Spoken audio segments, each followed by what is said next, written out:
അവിടുത്തെ ഒരു കാഴ്ചയിലേക്ക് പോയാൽ പാലക്കാട് കൊട്ടേക്കാട് കഴിഞ്ഞ മാസം ആന ചരിഞ്ഞത് ട്രെയിൻ ഇടിച്ച് അല്ല എന്ന വനം വകുപ്പിന്റെ വാദം പൊളിയുകയാണ്. ഏപ്രിൽ മാസത്തിൽ റെയിൽപാളത്തിന് സമീപം പരിക്കേറ്റ നിലയിൽ കണ്ടെത്തിയ കാട്ടാന ചരിഞ്ഞത് ട്രെയിൻ ഇടിച്ച് ആണെന്നാണ് വിവരാവകാശ രേഖകൾ പറയുന്നത്. 2018 മുതൽ ഇതുവരെ 8 ആനകളാണ് പാലക്കാട് കോയമ്പത്തൂർ റൂട്ടിൽ ട്രെയിൻ ഇടിച്ച് ചരിഞ്ഞതെന്നും വിവരാവകാശ രേഖകൾ പറയുന്നു.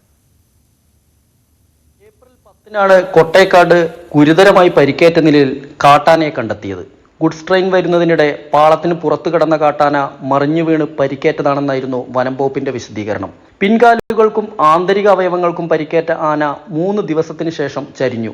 എന്നാൽ പാലക്കാട് DF ഓഫീസിൽ നിന്ന് വിവരാവകാശ നിയമപ്രകാരം ലഭിച്ച രേഖയിലാണ് ട്രെയിൻ ഇടിച്ചാണ് കാട്ടാന ചരിഞ്ഞതെന്ന് പറയുന്നത്. വനപാലകർ ജനങ്ങളെ തെറ്റിദ്ധരിപ്പിച്ചതിൽ ദുരൂഹതയുണ്ടെന്നാണ് ആരോപണം. വാളയാർ റെയിൽവേ ട്രാക്കിൽ 2018 മുതൽ 15/4/2024 വരെ 7 ആനകൾ ട്രെയിൻ ഇടിച്ച് ചെരിഞ്ഞു എന്നാണ് വിവരാവകാശ പ്രകാരം വനം വകുപ്പ് നൽകിയ മറുപടി. എന്നാൽ കഴിഞ്ഞ മാസം ചെരിഞ്ഞ ആന ട്രെയിൻ ഇടിച്ചതല്ല എന്നും ആ ആന ട്രെയിനിൻ്റെ ശബ്ദം കേട്ട് ഓടി വീണിട്ടാണ് അതിന് പരിക്ക് പറ്റി അതിനുശേഷമാണ് ചെരിഞ്ഞ് എന്നും ആണ് പറയുന്നത്. എന്നാൽ വിവരാവകാശം ലഭിച്ച പ്രകാരം 7 ആനകൾ ചെരിഞ്ഞതായിട്ട് കാണിച്ചിട്ടുമുണ്ട്. അപ്പോൾ ഇത് തെറ്റിദ്ധാരണ പരത്തുന്ന ഒരു വാദമായിരുന്നു കഴിഞ്ഞ മാസം വനവകുപ്പ് ഇറക്കിയത്. 2018 മുതൽ ഇതുവരെ 8 ആനകളാണ് പാലക്കാട് കോയമ്പത്തൂർ റൂട്ടിൽ ട്രെയിൻ ഇടിച്ച് ചരിഞ്ഞതെന്നാണ് രേഖകൾ പറയുന്നത്.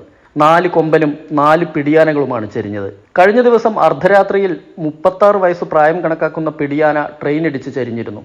ട്രെയിൻ ഇടിച്ച് ആനകൾ ചരിഞ്ഞതുമായി ബന്ധപ്പെട്ട് 8 ലോക്കോ പൈലറ്റുമാരെ പ്രതിയാക്കി ഇതുവരെ വനം വകുപ്പ് കേസെടുത്തിട്ടുണ്ട്. പാലക്കാട് കോയമ്പത്തൂർ റൂട്ടിൽ പ്രൊജക്ട് എലിഫന്റ് സോണിലാണ് അപകടങ്ങൾ.